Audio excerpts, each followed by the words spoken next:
নবী হজরত মুহাম্মদ সাল্লাল্লাহু আলাইহি সাল্লামের খাদিজার সাথে বিয়ের কাহিনী নিয়ে আজ আমি তোমাদের সাথে আলোচনা করব। বিবি খাদিজা আরবের বিখ্যাত কুরাইশ বংশের এক পরিবারে জন্মগ্রহণ করেন। তার পিতার নাম ছিল খুয়াইল। তিনি ছিলেন পরম সুন্দরী ও বুদ্ধিমতী। বাল্যকাল থেকেই তার এতই বুদ্ধি ছিল, তার বুদ্ধি দেখে সকলেই মুগ্ধ হতেন এবং প্রশংসা করতেন। তিনি সকলের সাথে বিনয় ও ভদ্র ও নম্রভাবে কথা বলতেন। হাদিস শরীফে এসেছেন যে মহানবী সাল্লাল্লাহু আলাইহি সাল্লাম বলেছেন যে বেহেশতে রমণীদের মধ্যে চারজন রমণী শ্রেষ্ঠ। তারা হচ্ছে ইমরানের কন্যা মরিয়ম, আর মুহাজাহামের কন্যা আসিয়া, খুয়াইলিদের কন্যা খাদিজা এবং মুহাম্মদ কন্যা ফাতিয়া। বিবি খাদিজা ছিলেন বিরাট সম্পদের মালিক, একজন ব্যবসায়ীর মেয়ে। দুনিয়ার বুকে এই নারীর সর্বপ্রথম পবিত্র ইসলাম ধর্ম গ্রহণ করেছিলেন। তার মুখেই সর্বপ্রথম তাইয়েদের বাণী উচ্চারণ হয়েছিল, লা ইলাহা ইল্লাল্লাহ মুহাম্মাদুর রাসূলুল্লাহ। বিবি খাদিজা ইসলামের খেদমতের জন্য তার সমস্ত সম্পদ ও আখেরাত দান করে দেন।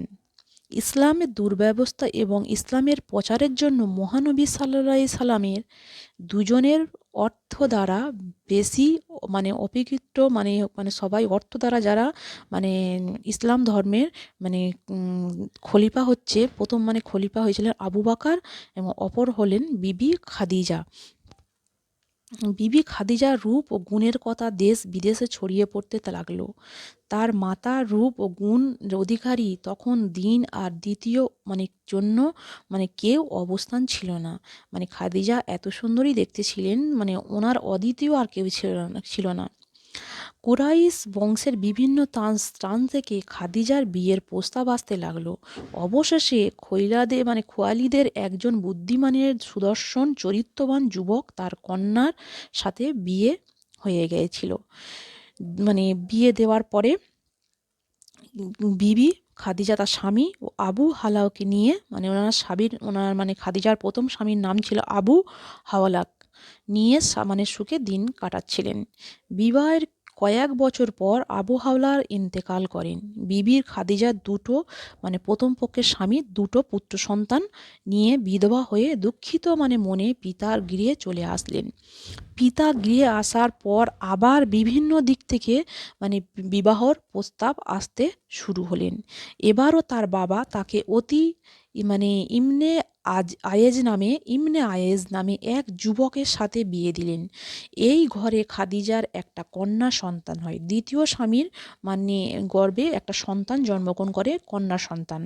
কিন্তু এবারও তার কপালে সুখ সইল না। খাদিজার এই স্বামীও দুনিয়ায় মায়া ত্যাগ করে চলে গেলেন। খাদিজা আবার বিধবা হয়ে পিতার গৃহে চলে আসেন। তার দুজন স্বামী বিবাহর অল্প কয়েক বছরের মধ্যেই মারা গিয়েছিলেন। তাই খাদিজার কোনো যৌবনের কোনো কমতি ছিল না। সে আগের মতন পূর্ব সুন্দরী অবস্থায় ছিলে। তিনটে বাচ্চা হয়ে যাওয়ার পরেও খাদিজা সেই তেমনই সুন্দর ছিলেন। পিতা ছিলেন মক্কার ধনী। তাছাড়া তার এই দুই স্বামীর প্রচুর ধন সম্পদ মালিক হলেন। কারণ খাদিজা যে দুই সম্পত্তি যে দুটো স্বামীর সাথে বিয়ে হয়েছিল, তারাও প্রচুর সম্পদের মালিক ছিলেন। তো তারা ইন্তেকাল করার পরে খাদিজা সেই সমস্ত ধন সম্পত্তির মালিক হলেন। তিনি তাই তার কদর যে আগে যে তার সম্মান ছিল, সম্পত্তির মালিকটা হওয়ার পর তার আরও আগের চেয়ে আরও বেশি তার সম্মান, তার কদর বেড়ে গিয়েছিল, বহুগুণ বেড়ে গিয়েছিল। পূর্বে সেই সব পাত্র যারা প্রস্তাব দিয়েছিলেন ব্যর্থ হয়েছিলেন, তারা এই সুযোগটা আবারও প্রস্তাব করলেন না। তারা আর হাতছাড়া করতে চান। তারা ভাবলেন যে এই সুযোগটা আমরা লাগাই, আমরা যদি এবার খাদিজাকে বিয়ে করতে পারি। কিন্তু তার পিতা খাদিজা দুইবার বিধবা হওয়ার অন্তরে ভেঙে পড়েছিলেন। দুবার বিয়ে হয়েছিল, দুটো বিয়ের পরে তার স্বামী মারা যাওয়ার পরেই খাদিজার যে পিতা ছিলেন, উনি অত্যন্তভাবে ভেঙে পড়েছিলেন। আল্লাহর নীলা খেলা বোঝার মতো কারোর শক্তি নেই যে খাদিজাকে তিনি বারবার বিধবা করে দুঃখ দিয়েছিলেন কেনই বা।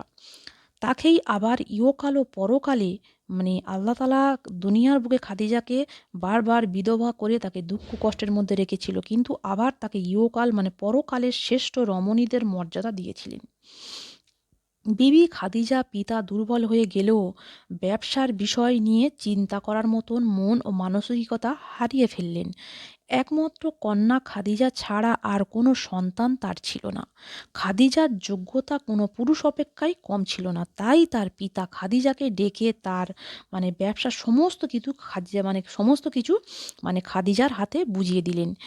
খলিলুদ্দিন মানে ওর বাবা মানে পিতা, খাদিজার পিতা একদিন তার মানে ভাতিজাকে ডেকে জিজ্ঞাসা করলেন, আবদুল্লাহর পুত্র সম্পর্কে তোমার কি মত? মানে আরও বললেন, মুহাম্মদ তো এখন পূর্ণ বয়স্ক হয়নি, তবে তার মধ্যে যেসব গুণ দেখা যাচ্ছে তাতে কিতাবের বর্ণনা অনুযায়ী মানে আখিরি জামানার শেষ নবীর সাথে মিলে যাচ্ছে। একথা শোনার পর খাদিজার বাবা মানে বলে উঠল, আমিও এতদিন একই ধারণা মানে করতেছিলাম যে এই ছেলেটি হয়তো আখেরা জামানার শেষ নবী হবেন। যখন চাচা ভাতিজার মধ্যে এইসব কথা আলোচনা হচ্ছিল তখন বিবি খাদিজা সেখানেই উপস্থিত ছিলেন। তো মানে খাদিজার বাবা বললেন, মানে আমার সময় শেষ হয়ে এসছে, মানে দুঃখের বিষয় আমি আখেরের মানে জামানার নবীকে দেখে যেতে পারলাম না। সে যখন নবুয়াত পাবে তখন আর হয়তো আমি বেঁচে থাকবো না, তাই আমি বলে যাচ্ছি তখন তুমি তার কাছে আমার সালাম পৌঁছে দিও। এই কথা বলে চোখ দিয়ে অশ্রু গড়িয়ে পড়লেন। এরপর তিনি খাদিজার উপদেশ দিয়ে মানে ইন্তেকাল করলেন। পিতার মৃত্যুর পর খাদিজার ব্যবসার মালিক হলেন, তবে তার পিতা সিরিয়ায় ও ইয়ামানের শ্যাম দেশের ব্যবসা বাণিজ্য করতেন। কিন্তু খাদিজা তো মেয়ে মানুষ, তার কাছে একটার পর সমস্যা হয়ে দাঁড়ালো। তিনি কয়েকজন বিশ্বস্ত ব্যক্তিকে ব্যবসার জন্য বিভিন্ন স্থানে পাঠালেন। ব্যবসা যেভাবে মানে প্রসার লাভ করতে লাগলো তাতে আরও লোকের প্রয়োজন দেখা দিল। বিশেষ করে বিবি খাদিজা এমন একজন সৎ লোক খুঁজছিলেন যিনি ব্যবসার স্বর্ণধনীয় হতে পারেন, মানে ব্যবসার সমস্ত বিশ্বাসঘাতক লোক হতে পারেন। তিনি মুহাম্মদ সাল্লাল্লাহু আলাইহি সাল্লামে তার ব্যবসার জন্য উপযুক্ত লোক বলে মনে করেন। একদিন লোক পাঠিয়ে জানালেন, মুহাম্মদ সাল্লাল্লাহু আলাইহি সাল্লাম যদি এই কাজের যোগদান করেন তাহলে তিনি অন্যদের তুলনায় তাকে অধিক অংশ দেবেন। এই কথা শুনে মুহাম্মদ সাল্লাল্লাহু আলাইহি সাল্লাম তার চাচা আবু তালেবকে এই খবর জানালেন। আবু তালাব খুশি হয়ে বিবি খাদিজার ব্যবসায়ের কাজে যোগ দেওয়ার অনুমতি দিলেন। মুহাম্মদ সাল্লাল্লাহু আলাইহি সাল্লাম খাদিজার ব্যবসায়ী কাজে যোগদান করলেন। খাদিজা তাকে সব কাজ বুঝিয়ে দিলেন। কিছুদিন পরে মহানবী সাল্লাল্লাহু আলাইহি সাল্লাম বাণিজ্যের উপলক্ষে সমস্ত মাল সঙ্গে নিয়ে শ্যাম দেশের দিকে রওনা হলেন। বিবি খাদিজা মহানবী সাল্লাল্লাহু আলাইহি সাল্লামের সাহায্যের জন্য তার আপন আত্মীয় কিছু গোলাম মায়সারেকের সঙ্গে দিয়ে দিলেন। মুহাম্মদ সাল্লাল্লাহু আলাইহি সাল্লামের সাথে কিছু গোলাম দিয়ে দিলেন। মুহাম্মদ সাল্লাল্লাহু আলাইহি সাল্লাম এই বাণিজ্য তীরে শ্যাম দেশের দিক দিয়ে চলতে লাগলেন। মহানবী সাল্লাল্লাহু আলাইহি সাল্লাম তার বাণিজ্য সামগ্রী নিয়ে শ্যাম দেশের উপস্থিত হলেন। রাস্তার পাশে তাঁবু গেড়ে তিনি একটি গাছের নিচে বসলেন। গাছটিতে কোনো পাতা, ফুল, ফল কিছুই ছিল না। নবীজি গাছটির মূল কিছু কথা বলার সঙ্গে সঙ্গেই পাতা গজিয়ে উঠল, ফুল ফলে ভরে গেলেন। নাস্তুরার নামে এক খ্রিস্টান এই দৃশ্য দেখে অবাক হয়ে মহানবী সাল্লাল্লাহু আলাইহি সাল্লামের কাছে গিয়ে বললেন, আপনার নামে কি? তার নাম শুনে বলে উঠলেন, ঈসা এর উপর যিনি ইনজিল কিতাব নাজিল করেছিলেন। আমি সেই আল্লাহ শপথ করে বলছি, ইনি সেই আখিরি নবী মুহাম্মদ সাল্লাল্লাহু আলাইহি সাল্লামের সালাম। উপস্থিত সকল নাস্তুরার কাছে জানতে চাইলেন, আপনি বুঝলেন কিভাবে? নাস্তুরা বললেন, আমি ধর্মগ্রন্থের মধ্যে তা তার আকৃতি খুঁজে পেয়েছি যে আখরি নবীর কথা শুনে সবাই খুশি হয়ে নবীজির সমস্ত মাল বিক্রি করে দিলেন। তাতে দ্বিগুণ লাভ হলো। কাফেলার লোকসহ নবীজির দেশে রওনা হলেন। মরুভূমিতে যখন রওনা হচ্ছিলেন মরুভূমিতে তীব্র প্রকারের এতই রৌদ্রুর তাপ, তখন দুপুরবেলা রৌদ্রুর এত পাওয়ার বেশি সেই রোদ্দুর মানে খাঁকা করছিলেন। মহানবী সাল্লাল্লাহু আলাইহি সাল্লাম তার সঙ্গীদের নিয়ে কাফেলার যে পথ দিয়ে যাচ্ছিলেন সেই পথে তাদের সঙ্গে একটা বিশাল ছায়া মানে নেমে এলো। কাফেলার লোকগণ এর কারণ বুঝতে না পেরে আকাশের দিকে তাকিয়ে দেখে বিরাট দুটি পাখি তাদের চারখানা পাখা মেলে সূর্যের আলো ঢেকে কাফেলার লোকদের ছায়া দান করেন, তাদের সঙ্গে এগিয়ে চলেছে। কাফেলার লোকদের এখন আর বুঝতে বাকি রইল না যে মুহাম্মদ সাল্লাল্লাহু আলাইহি সাল্লামের সঙ্গে থাকতেই এমনটাই হচ্ছে। মহানবী মক্কায় ফিরে এলেন। বিবি খাদিজার ব্যবসার যে লাভ ধারণা করেছিলেন তার দ্বিগুণ বেশি লাভ হলো। বিবি খাদিজার ব্যবসার ক্ষেত্রে যতটা খুশি হলেন তার চেয়ে বেশি খুশি হলেন মহানবীর অলৌকিক ঘটনা শুনে। এরপর থেকে বিবি খাদিজা ব্যবসার সব দায়িত্ব মহানবীর হাতে তুলে দিলেন। মহানবী সাল্লাল্লাহু আলাইহি সাল্লাম সিরিয়া, শাম ও বাসর এসব দেশে ব্যবসার উপলক্ষে ভ্রমণ করতে লাগলো। প্রতিবার প্রচুর লাভ ফিরে আসে আর খাদিজার মানে দিয়ে দেয়। কিছুদিনে যাবার পর কেমন যেন চঞ্চল হয়ে উঠল তার মনের মধ্যে, কেন যেন একটা মধুর ভাব উদর হতে লাগলো। এত সুখ ধন সম্পদের মধ্যেও তার মন কিসের যেন একটা আগুন জ্বলতে লাগলো। কেন কিছুই যেন খাদিজা ভেবে পান না। মহানবী সাল্লাল্লাহু আলাইহি সাল্লাম সিরিয়ায় যাওয়ার পরে থেকেই তার মন বারবার মহানবীকে দেখার জন্য চঞ্চল হয়ে উঠতে লাগলো। এ কিসের আকর্ষণ? কেনই বা আকর্ষণ? এসব প্রশ্নের উত্তর খাদিজা নিজেই খুঁজে পাচ্ছেন না। তা হয়তো তৃপ্ত আগুন পুড়ে ছারখার হয়ে যাচ্ছে। তিনি আজ আর সুখী নন। তার মনে আজ কিসের অশান্তি? খাদিজা তো কখনো বিলাসপ্রিয় নন। কামনা বাসনা তো অনেক দিন আগেই নিভে গিয়েছে। মহানবী সাল্লাল্লাহু আলাইহি সাল্লামের সিরিয়ার উদ্দেশ্য গিয়ে মাত্র কয়েকদিন হলো। খাদিজা কিছুই অল্প কয়েক দিনে যেন কয়েক বছর মনে হতে লাগলো। না জানি মুহাম্মদ সাল্লাল্লাহু আলাইহি সাল্লামের কোনো বিপদ হয়নি তো? আবার ভাবতেই বুঝে মহানবী কফালার ফিরে আসবে। খাদিজা এই কথাটা শুনল যে ফিরে আসছে মহানবী। খাদিজা ছাদের উপরে উঠে মহানবীর আসার পথ দিকে তাকিয়ে রইলেন। তার চোখে অধীর হয়ে উঠল যে হঠাৎ একটা কাফেলার এগিয়ে আসতেছে দেখে তার অন্তর প্রসারিত হয়ে গেলেন। কাফেলার সামনের দিক থেকে পেলেন সুদর্শন যুবক মুহাম্মদ সাল্লাল্লাহু আলাইহি সাল্লাম উটের পিঠে বসে আছে। খাদিজার অন্তর খুশি হয়ে উঠলেন এবং খুশির একটা দোলা বয়ে গেলেন। হঠাৎ তিনি দেখলেন কাফেলার উপরে দুটি পাখি ছায়া দিয়ে এগিয়ে আসছে। আজ তিনি স্বচক্ষে দেখলেন খাদিজার বয়স তখন 40 বছর, মুহাম্মদ সাল্লাল্লাহু আলাইহি সাল্লামের বয়স তখন 25 বছর। খাদিজার মনে মহানবী সাল্লাল্লাহু আলাইহি সাল্লামের প্রতি যে প্রেম উদয় হয়েছে তা একমাত্র আল্লাহের ইচ্ছায়। তিনি হবেন সারা দুনিয়ার মুসলমানদের জননী। তার ধন দৌলত ইসলাম ধর্মের মজবুত হবে। বিবি খাদিজার চিন্তায় পড়ে গেলেন, কি জানি তার মনের আশা পূরণ হবে কিনা। ইতিমধ্যে তিনি স্বপ্ন দেখলেন আকাশ থেকে সূর্য তার ঘরে প্রবেশ করে চারিদিকে আলো ছড়িয়ে দিলেন। তিনি তার চাচা ও ভাই আরও কয়েক নিকটকে স্বপ্নের বিষয় বললেন।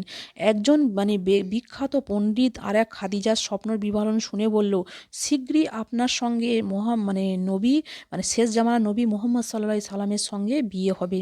বিবি খাদিজা নিজের পক্ষে হতে প্রস্তাব পাঠাতে লজ্জাবোধ করতে লাগলেন। তাছাড়া লোকে জানে তিনি প্রতীক্ষা করেছেন, তিনি আর বিয়ে করবেন না। অবশ্য তিনি তার বিস্তৃত আত্মীয় নদিশাকে গোপনে মহানবী সাল্লাল্লাহু আলাইহি সাল্লামের নিকট পাঠালেন আর বললেন, আমার যে এক বিবাহ অগ্রিতা যেন তিনি বুঝতে না পারেন। মহানবী সাল্লাল্লাহু আলাইহি সাল্লামের নিকটে গিয়ে প্রথম ব্যবসায়ী বিষয় আলোচনা করে পরে বললেন, আচ্ছা আপনি বিয়ে করেছেন? উম, না কেন? আপনার তো বিয়ের বয়স হয়েছে। মহানবী সাল্লাল্লাহু আলাইহি সাল্লাম বললেন, আমার বিয়ে করার মতো অর্থ নেই। ভরণ পোষণ ও দেড়মোহর দেবার মতো যোগ্যতা না থাকলে তার বিয়ের নাম নেওয়া যায় না। ইহা শুনেন বললেন, আচ্ছা আপনাকে যদি এমন কোনো রমণী বিয়ে করতে চায় যার ধন দৌলত কোনো অভাব নেই, যিনি পরম সুন্দরী ও গুণবতী, তিনি যদি আপনার বিয়ের সমস্ত খরচা বহন করেন, তাহলে কি আপনি তাকে বিয়ে করতে রাজি আছেন? ইহা শুনে মহানবী সাল্লাল্লাহু আলাইহি সাল্লাম বললেন, এত দূর আশা করিনি, করা ঠিক নয়। সে কেন বললেন তিনি আর কেউ নন, তিনি বললেন বিবি খাদিজা। তখন মহানবী সাল্লাল্লাহু আলাইহি সাল্লাম বললেন, এ ব্যাপারে আমার মুহাম্মাদের সঙ্গে আলোচনা করতে হবে।